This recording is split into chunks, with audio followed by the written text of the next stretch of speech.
So many of us Tesla investors are expecting Tesla's full self-driving end-to-end neural net-based version 12 to be released more widely than just the 15,000 employees, and we want it to be released soon. But is this version the giant step change many of us are expecting? Today, we're going to go over the feedback from a dozen employee reviews. It's looking good, with 72% saying it's better at human-like behavior, 40% saying it's better at roundabouts, and so forth. So we'll take a closer look at what people are saying about that. We've got Hans Nelson joining us. He has his own YouTube channel, which you definitely should check out. It's fantastic. You can check him out at Hans C. Nelson. Welcome, Hans. Thanks for having me, Herbert. So this topic of full self-driving, it's one of the big ones. Many of us are anticipating that the version 12 is going to be a massive step change. But there is some muted kind of reactions by the Tesla bulls right now. We're not quite sure to get our hopes up or not. It's been progressing, right? We saw Elon do his demo. Then we saw that it's now being distributed to 15,000 plus employees. It's called Wave 1. But we don't know yet if it's really is going to be quite good. We heard Elon say that it's good in California with great sunshine. We need to test this more in different environments. So let's take a look at this from Tesla Scope. So Tesla Scope, they have their software in many cars, correct? Is that why they're able to look at the code better and understand what's going on? Yeah, so that I actually don't know how it is that they get the Yeah, they data have an that they app. do. Yeah. In any case, they are very, very good. We're very credible. They always share information. They're very careful what they share. So they say here that full self-driving version 12, where is it at today? Following the expansion to Wave 1 and some exclusive news as well. So before we proceed, Tesla's begun internal testing of Actually Smart Summit on company-owned vehicles based on version 12's end-to-end architecture. So this is information that's brand new. What do you think about this? It's really good to hear that because obviously we've heard about the pending release of Actually Smart Summon a number of times, and it was kind of planned to be in several different versions that we've already got and hasn't yet arrived. And so if they are able to deliver this with V12, I mean, the fact that they're testing it is great, and that signals that they're making good progress on it. If they're able to deliver it with V12, then I think that is a good indication that V12 can actually finally solve a lot of the issues that were really difficult to solve in the previous regime of, heuristically based, traditionally hand coded, like C++, if then else type code base. And so that's really good. I'm excited to see how it performs. But then even more important than that, what the rate of progress is once it gets rolled out. Okay. Right. And so let's take a look at what we know here. So right now in late November, right, this is what happened around November 24th. That's the first time that the first iteration version 12 went from internal development builds to the first employees within the company. And then they refer to them as specialized group. This consists of primarily executives and senior team leads within the company. And then this is the message, right? Version 12 is reportedly rolling out to employees, and Elon said yes, he confirmed that happened. So this is November 24th, and so a month later, December 21st, 12.1 expanded to include team leads and managers. Just a week later, we then saw 12.1 expanded to Wave 1. This is the 15,000 employees early access program for employee-owned vehicles. So it's taken a little bit longer, about a month longer, but that's because this is a brand new architect that even Elon said so. And so, Tesla Scope, in late November, they already knew about this they were made privy to these internal conversations, but they didn't communicate it. And then what they understand is that January 5th was going to be the goal of the Wave 1. And so actually it was released even before that. But if you do trust us for that delay confirmation, we did hint that they're being much more involving the park assist visualization 7 hours prior to Elon posting such. So this is just another feature that they announced before Elon did. And this is, this is what Elon said. True, we're working on a future where the car identifies probable viable parking spaces. You tap on one, exit the vehicle, and it parks there. Have you heard about that feature on part of version 12? So I remember actually seeing this tweet from Elon back in December, and obviously that would be very nice, especially, if it is getting into a very tight parking space where, sure, the vehicle can fit there, but getting in and out of the vehicle after it's there could be a little bit more difficult. That would be a great feature. And it is a feature that really they need to solve a lot of the issues that plague actually Smart Summon in order for the car to be able to actually do that. So, it's a good test and use case on a number of different levels. Okay, so let's get to the fun part. So let's find out what the employees, right? Because it's been rolled out to 15,000 employees, and Tesla Scope said that they were able to interview 12, at least a dozen reviews and feedback from these employees, and they summarized it below. So this is our first kind of hint of how good version 12.1 is, and here they're saying that of that 12 kind of people who gave them feedback, 72% expressed improvements in human-like behavior and general stability. 20% had noted no change. 8% some worsened experience. I think this is the big thing, isn't it, about version 12, human-like behavior? Yep. Yeah, and that's one of the major, things that a lot of people have said. Even though the vehicle can drive technically in a safe manner, that doesn't necessarily mean that it feels safe to a human or that it's not doing something that's really annoying and causing engagements. And so not only do you need the vehicle to drive safely, especially, it's one thing if there is no driver behind the wheel and you make it all the way to level 4 and people are not necessarily paying attention to the way that the vehicle drives. You can have a little bit more variation between the policy that the automatic driving system has compared to what a human would have. But as long as you have a human who is required to pay attention to the road and be involved in the driving process, then the system actually needs to have behavior that is easy for the human to predict and comfortable for the human in order for them not to disengage. And overall, if even if it's a level 4 system, it's better for it to behave like a human would behave as far as traffic is concerned, so that other drivers know what to anticipate and what to expect as well. So I think, kind of all around, it really adds to the overall safety and user experience if they're able to make it more human like and less robotic.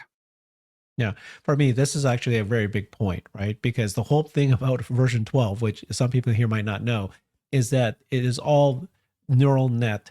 They didn't code anything, right? So they just gave it videos. Mhm. And after this neural net watched all these videos, it then knows what to do in any situation. They didn't code it to stop at a stop sign. They didn't code it to go around roundabouts. It just knew what to do. And so by watching these videos, it's much more human like because it's actually Mhm. behaving of what they think that the most good human drivers would do at whatever particular situation they're at. And this is very important because I think this Mhm. shows that the system can learn even just slightest little nuances. Um, and so that's we'll see what happens there, but that's really good that 70% of them felt that they saw that they felt that it was actually acting that way. The other one is the roundabouts. So 40% expressed improvements with roundabouts, but 50% noted no change. Now 10% noted some worsened experience. But roundabouts, I think even version 11 was doing very well already with roundabouts. And of course, the reason why they're doing this, I think, is it's one of the more complicated driving scenarios. What's your thoughts with this stats here? At least for Americans, it is.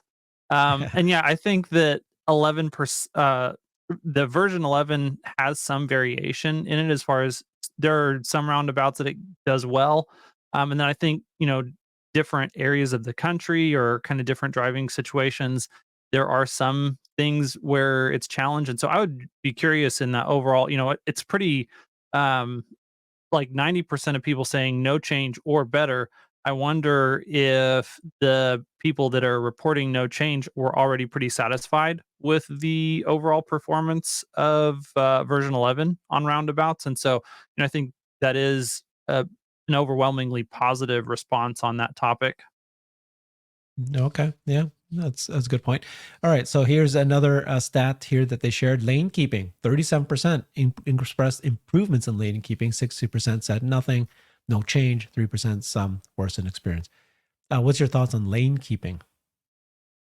Yeah, so I mean, this is one of those things that on the highway, a lot of people don't have an issue with it, but in neighborhoods or narrow roads or unmarked roads, a lot of these things, there are a lot of issues with it driving like a human, and knowing where to be, how to navigate around vehicles that are parked on the side of the road, all of that stuff. And so it's good to see a marked improvement, and definitely, I like seeing that 3% is the only ones that noted that it was potentially worse, and that's it's positive to see such a low number on that side of the thing. And yeah, once again, it raises the question for me. So the 60% that noted no change, are they ones that were previously frustrated and they're still frustrated, or are those ones who hadn't really experienced those issues specifically in whatever their driving scenarios are? And so it was good before and it's still good now. Yeah.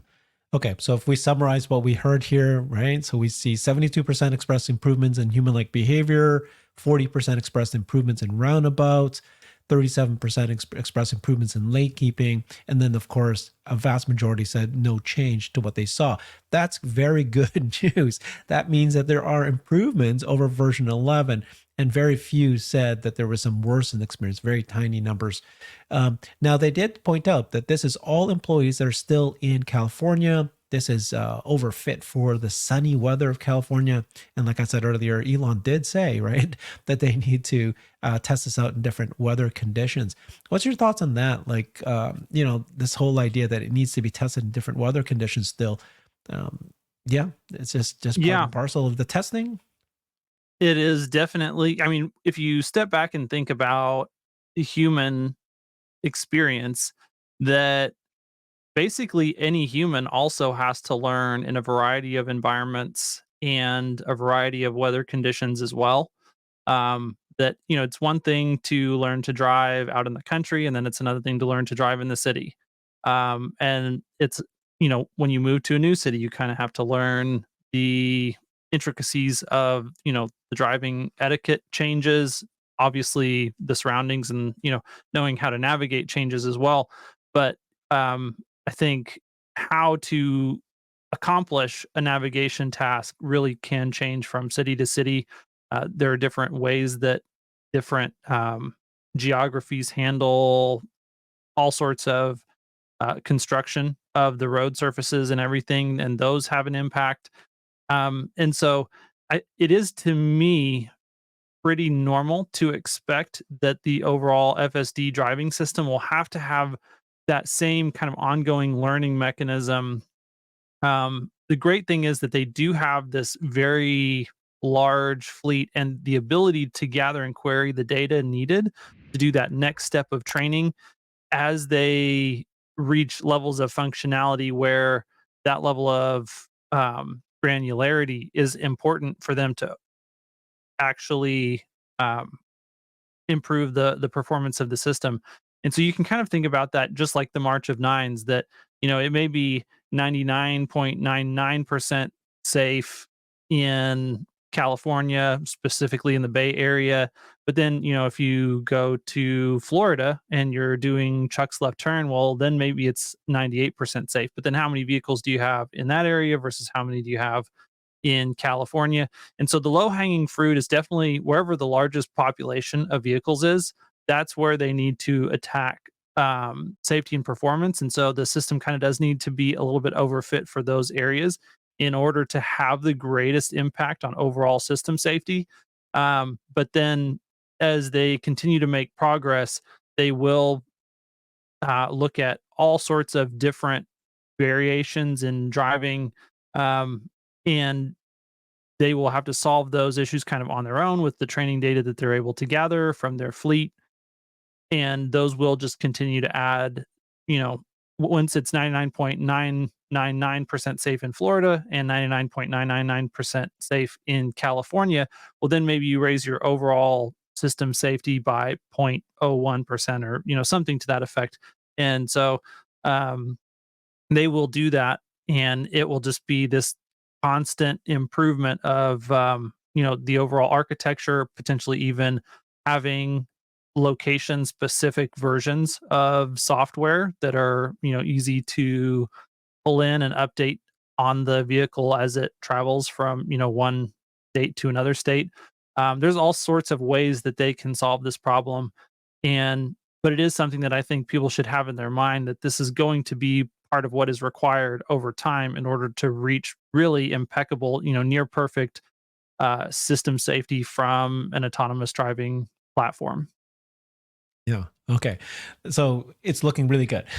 So this is Yes. launched.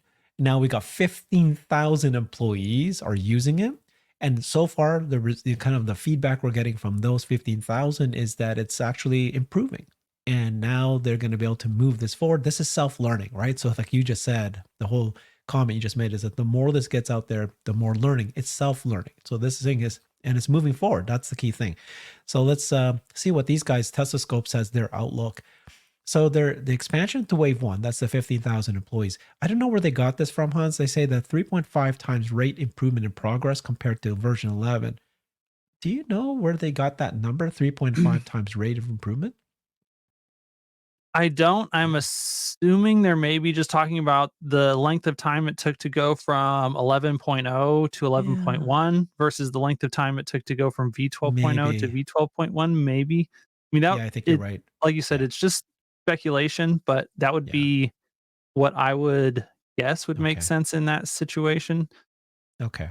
And then what they're saying is that because it's still being used by the 15,000 every day, they're still hopeful for the release of version 12 in late January. Okay. So we're talking Mhm. this month. This could be released to everybody. That's still what people are thinking. The potential delay, though, is, and again, this is speculation on their side, the release of the Cybertruck. People could be redirected towards finalizing a stable build of FSD Beta for these vehicles. And they already said that you're not going to see the Cybertruck. That's going to be last to get. Elon already said that. It's just small numbers. Um, and yeah, and so they're going to see the additional vehicles. Wave one is going to go to the United States and Canada.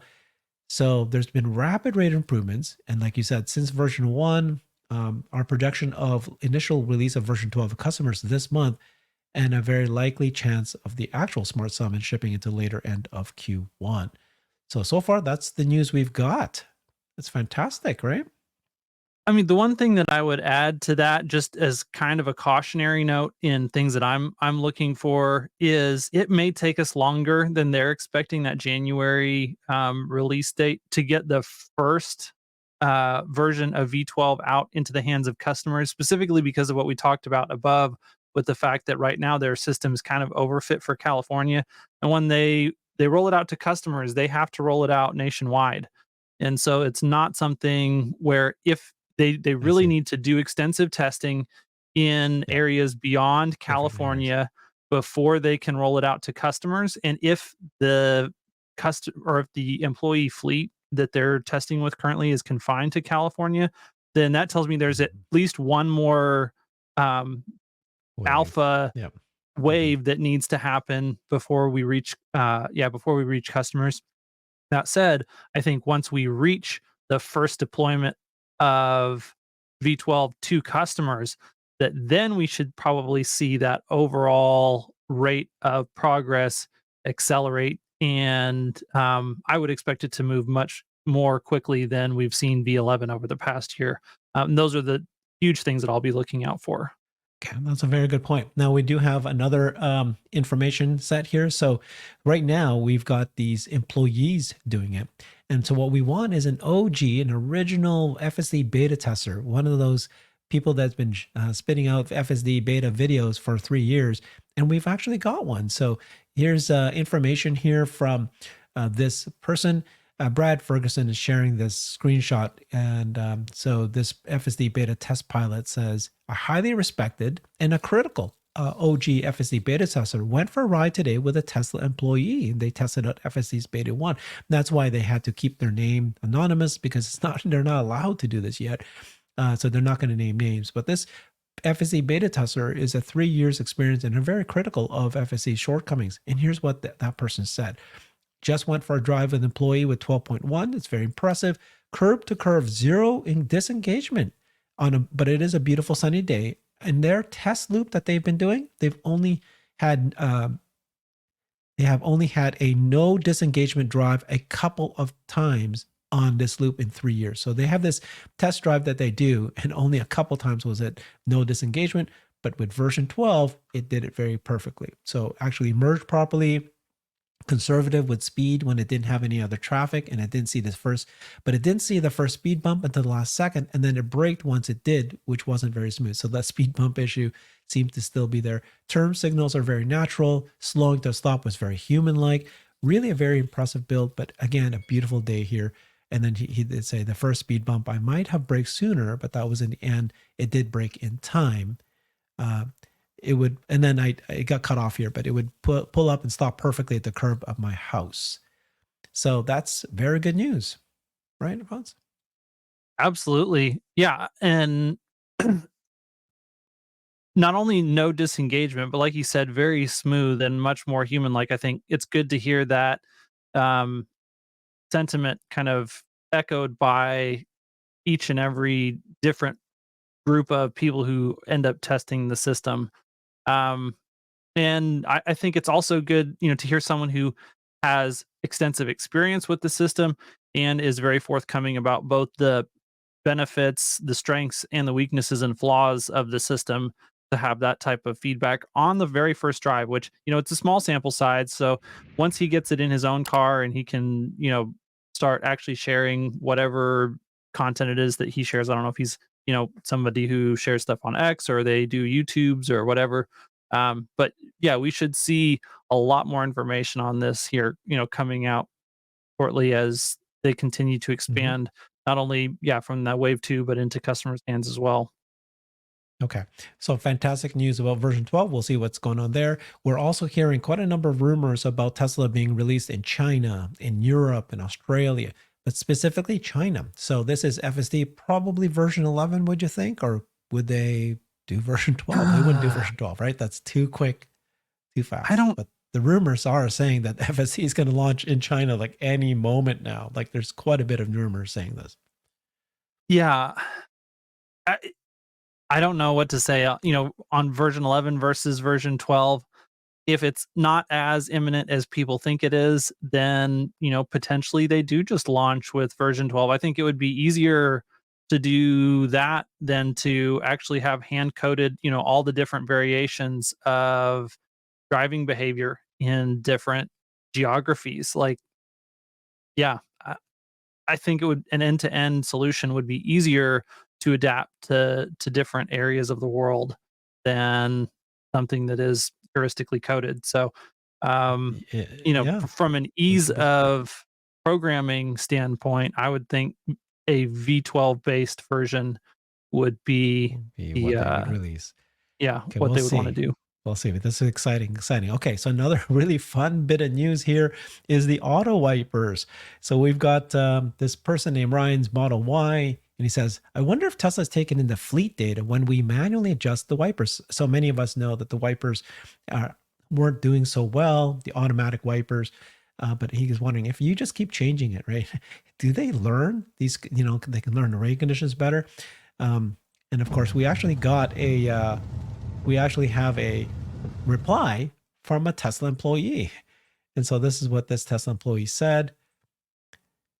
This Yun Ta Sai, yes, we do. Not perfect yet, since feedback can have noise. One person's preference may not be the other's, but end to end makes it easier to adopt human feedback. That's why it took a while to rewrite. So it looks like they're now using end to end neural nets to solve the issue with the wipers. This is big news, I think. Exactly, and that's why I wanted to highlight this specific, tweet for there's 2 reasons. One of them is I have really enjoyed seeing more and more engagement directly from people in the Tesla team over the past several years on Yeah. X, and, so it's great to get to hear directly from them. But beyond that, yes, we see that end to end is increasingly becoming the solution to almost every problem with automatic system behavior. And remember, Elon always said every piece of user input is error. And so this is something that they actively think about. How can we take the behavior that humans disengage or find annoying, or for whatever reason causes them to take over the system? and try and improve the system so it feels more intuitive and more automatic for everyone. And so there's going to be a lot of fun opportunities for them to use that. And then we'll see, my preferences are not going to be the same as your preferences. And so, they're going to have to even potentially do some customization on different types of users and the ways that different types of users disengage with stuff. But it's cool to see them saying that. And also the fact that he thinks that the end to end architecture makes it easier to take that feedback and plug it into the behavior of the system and make modifications, and roll those out to the fleet. I think all of those comments kind of together really are a good positive sign for Yeah. hopefully the overall performance of full self-driving in the next year. And it's end to end. Like, so they've implemented that for even just the wipers. So it's going to be used for Yep, everything. Now, you said something exactly. about this employee, right? This Tesla engineer. What was it that you said he doesn't actually work So for yes, he for the works FSD? with the I know that he does work on the Optimus side of things. It's Yeah, interesting that he's commenting here on something that's on the FSD side. So, it may be that he works on both FSD projects and Optimus projects, I do. or it may Hmm. be that he works primarily on Optimus and just has some insight into this because of the people that he's working around.